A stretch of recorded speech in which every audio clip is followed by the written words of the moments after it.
Om Sthapakaya cha dharmasya sarvadharmasvarupine avatara varishtaya Ramakrishnaya te namaha.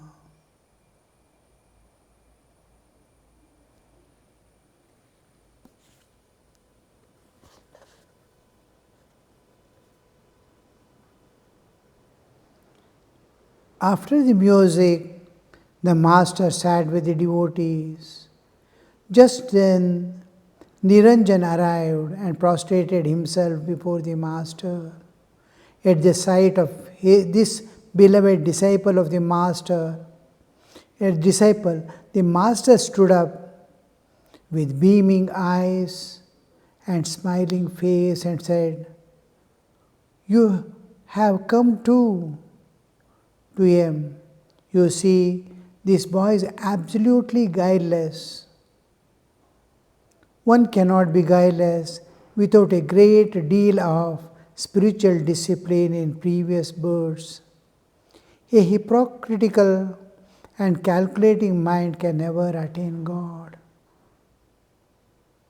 Sri Ramakrishna is seeing at Niranjan, who would renounce the world and take up the charge of holding the torch, bearer of torch for the future. The Ramakrishna Mutt and Mission, the Ramakrishna Sampradaya, which has various radiations, just like sun is not one-sided. Look at the sun, all directions from all sides it is flowing. Sri Ramakrishna's message applies to all paths of all times. Every bit of Sri Ramakrishna is trying to make God or spirituality or divinity accessible to all humans wherever they are, whatever religion they belong to. They must reach the essence of all religions, the spirituality and divinity, divinity of man, divinity that pervades the universe. There are various paths to that rule, and all paths Sri Ramakrishna has entered. And he has put the seal of validity and truth on those things, whether it is Bhakti Yoga, Jnana Yoga, Karma Yoga, any yoga, innumerable paths to reach God, and everywhere. And the Ramakrishna tradition encourages and supports, and wherever possible, it supplies the need of a particular sadhaka in going in a particular direction. From the scriptural studies to the intense sadhana, we have so many channels in us. We have a body, we dedicating our body entirely for welfare of others and God, one can realize God.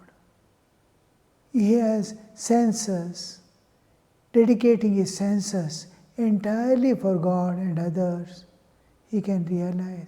He has a heart to love by completely dedicating his heart to God and for the world, he can realize God. He has intellect, offering it entirely, zero selfishness, zero self-centeredness, offering whatever he has in whatever way, offering it to God, and for this world he can realize God. While to reach God in one path, it takes many lives. And here you see, but If the sadhaka belongs to the Ramakrishna tradition, seeing one path, reaching through one path, he immediately looks at the other path. Can I reach? It is like a musical instrument. I am able to play one musical instrument. When I look at another, I am mastered. I am self-sufficient. It gives me joy. It gives joy to all who are with me. But when I look at the another musical instrument, oh, can I play that also? Playing one instrument, if it is possible for me, and another is played by the same human, what I am, will it not be possible for me to play? He takes up. Life is vast. When you come to realization, once somehow you reach the summit of a mountain, you can see the other people climbing it in different ways, through different paths. You'll feel, oh, so many paths to climb to the same. Oh, they are all at different places around the mountain. I am able to see from the above the strenuous paths the people are coming. How can I help them? How can I help these? How can I help those? And once he is tuned to the divine, intuitively knowledge flows. Any path is my path. Any path, the secrets are open to me. Otherwise, suppose we take Advaitin, extremely limited Advaitin, who have that Advaitic nature alone can receive guidance from him. A Bhakta, Chaitanya Mahaprabhu's follower, he attains God through love. He can direct or give guidance to only those who are in the path of bhakti. He cannot know what is the path of jnana. He cannot know what is the bhakti. He doesn't want to know also, because he is Purna. This state is called Rasasvadana. I have finished, I will enjoy. Whoever comes to me, I will give. In Ramakrishna tradition, it is all pervading. I have fire. Anybody wants to use in any way, you can use it. I have the knowledge. I will teach them how to use it for cooking, how to use it for heating iron, to make the vessels and other things. All these, the same fire is used in various ways. Look at the fuel, petrol, how it is used in vehicles, how it is used for different purposes in different ways. All these things. If you know one, you can know all, and as many universal level you can guide. Even other religions, so much of opening is there. Only thing, you must have that genes, something like that, to be able to look into all aspects of life. Clear understanding of man. The moment you look at a sadhaka, you must be able to understand what is his path. And from where do you get? Because you are in love with nature, love of God. Intuitively, the moment you see, it unfolds. It opens its door. And he is like an instrument now in the hands of God and nature. Spontaneously things come out to guide that. So this is the one speciality of Ramakrishna tradition. You can see this in Bhagavad Gita also. You can see in our Gospel, what all states Ramakrishna is demonstrating. The highest Advaitic state. Now, lowest trance, Bhava Samadhi, to the Nirvikalpa Samadhi. All states are you showing. Dancing and playing. He begins with simple worship, ritualistic worship. Realizes God through that. And covers all the aspects in Hinduism. Dvaita, Vishishtadvaita, Advaita, Shakta, Shaiva, all types, Vaishnava, 64 tantras, all. What a vast, each path you enter, it has no bottom, it has no top. It goes on expanding into infinity, infinity, infinity. Take any path. Once you enter the infinity, there is dimensionless. And you can keep on going, new experiences, new things you are encountering. Every day, every moment is a new moment. Everything you come across is a special occasion of giving you more and more joy, more and more joy. So that Sri Ramakrishna is demonstrating here. Just a few pages before you are in deep awareness of jnana. Now he has come to the extreme end of bhakti, entering into trances, ecstatic love of God, where neither world remains nor the individual.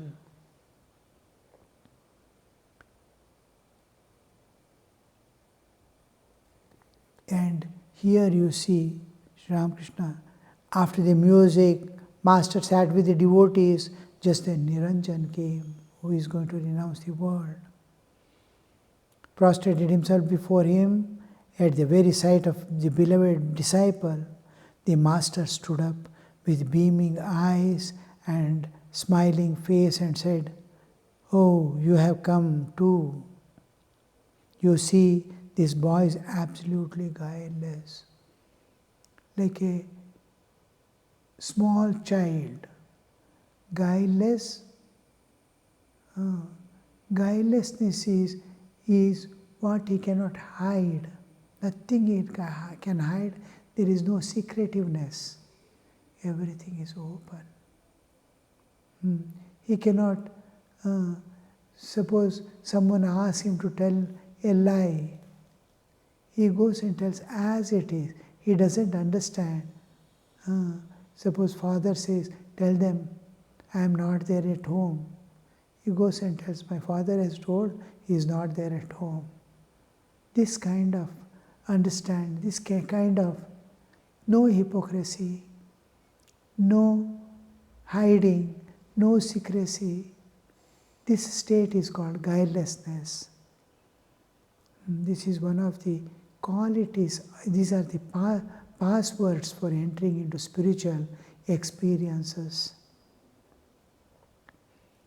She is a college-going student, and you can imagine to be guileless, to be absolutely pure, untouched by worldliness. All this you cannot, is very rare we see in this world.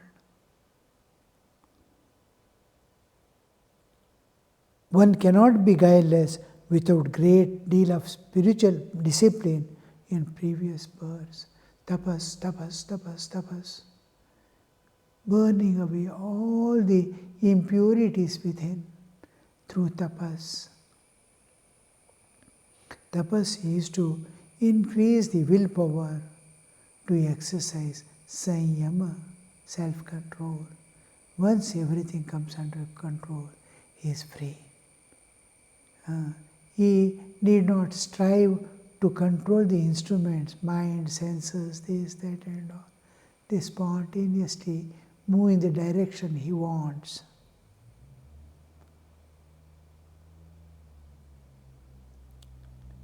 one cannot be guileless without a great deal of spiritual practices in previous births. A hypocritical and calculating mind can never attain God. Don't you see that God incarnates Himself only in the family where innocence exists? Innocence, purity, simplicity, guilelessness, these are the qualities of a child who can speak, who can walk, who can understand. Something like 2 years, 2.5 years child. All these qualities are, that's the worship of the Bala Krishna. Krishna is one of the aspects, the Lord's one of the aspects where pure love, where the shades of worldliness are also not there. Krishna demonstrates during his earliest life. When he reaches the threshold of youth, he has already left Vrindavan forever, never to come back again. So at the age of 11, he leaves Vrindavan, showing all people the purest love on this earth can be, the divine love can be attained and expressed in this life, which we saw in last few pages. The divine love. Everyone can attain that divine love if they want, if they strive.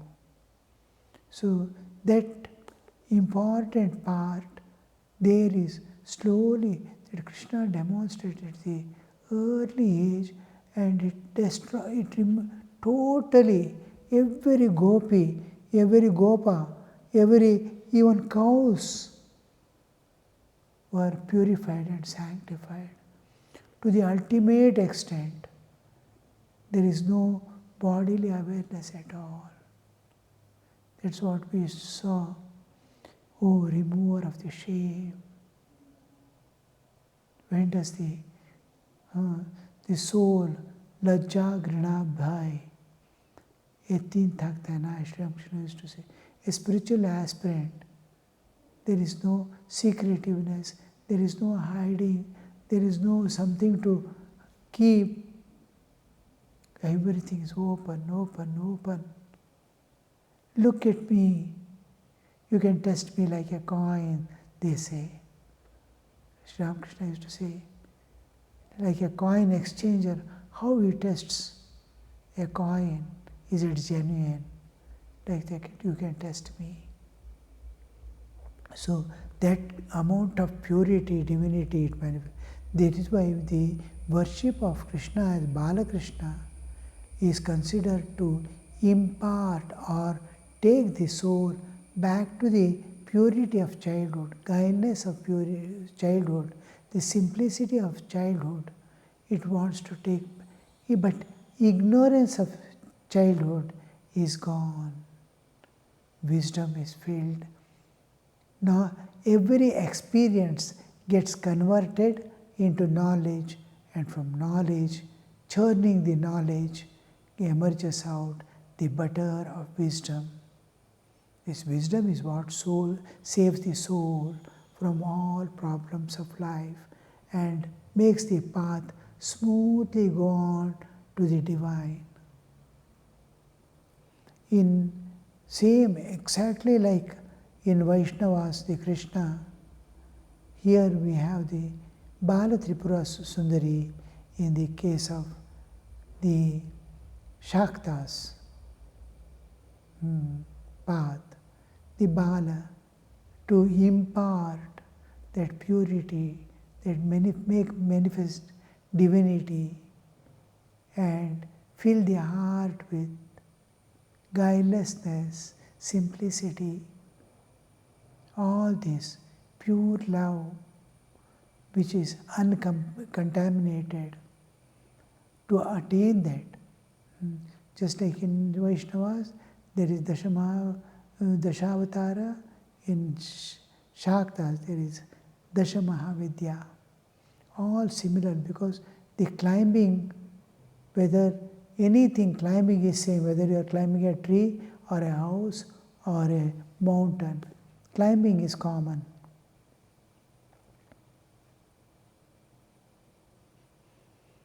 That's why Sri Ramakrishna is telling, without these you cannot realize God. Don't you see that God incarnates Himself only in the family of where there is innocence exists?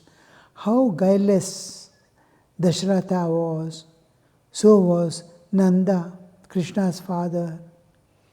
There is a saying, how innocent a man he is. He is just like Nanda. To Niranjan, I feel as if dark veil has covered your face.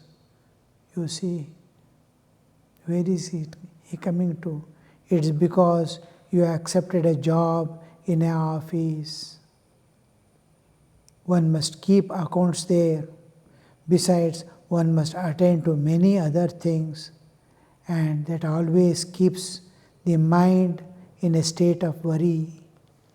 You are serving in an office like other worldly people, but there is a slight difference in that you are earning money for the sake of your mother.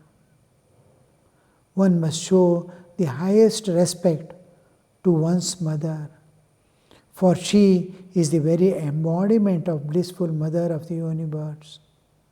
If you had accepted a job for the sake of your wife and children, I should have said, fie upon you, shame, 1,000 shames. For one's own livelihood, for one's own, a sadhaka must have total dependence on God and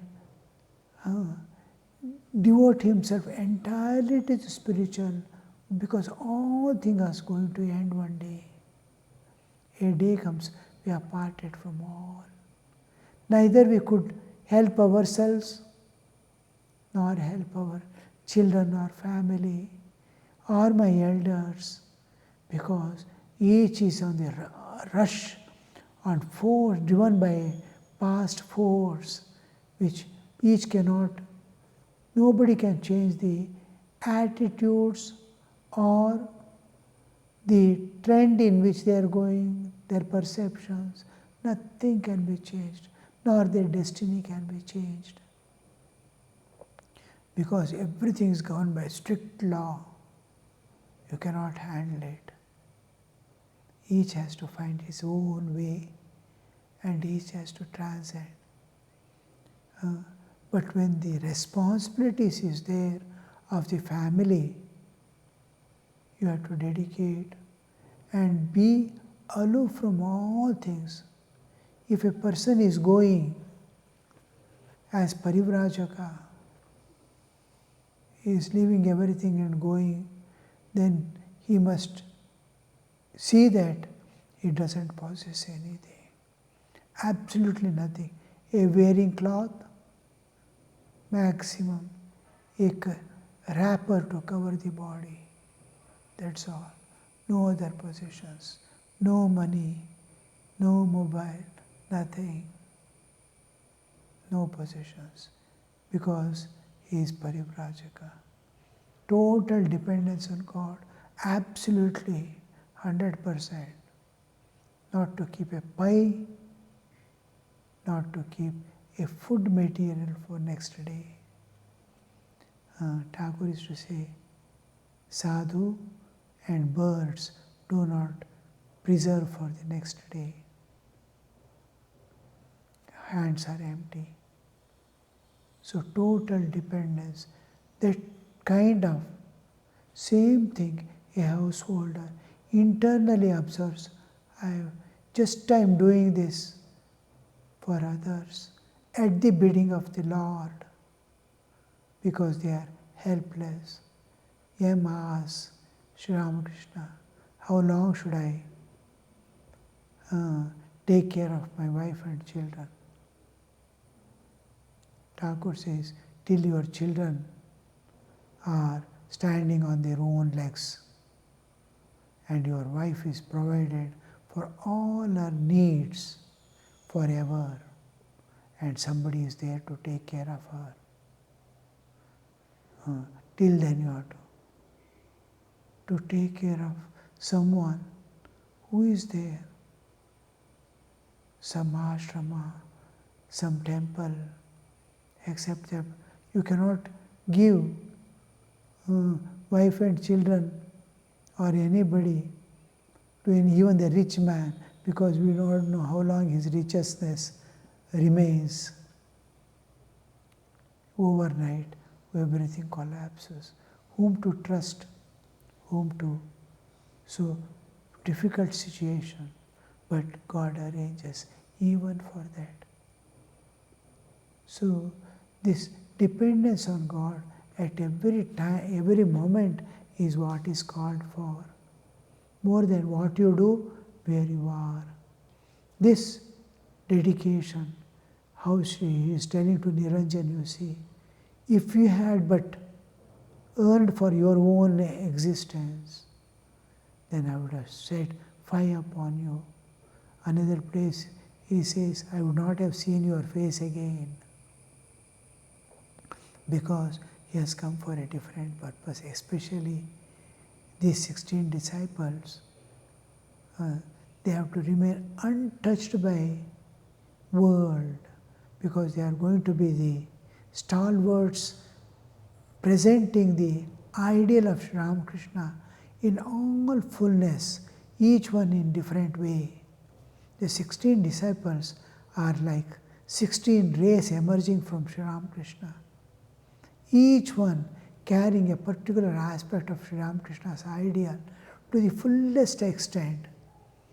We cannot represent, we should not forget, if we belong to a particular order, we are representing the whole order there.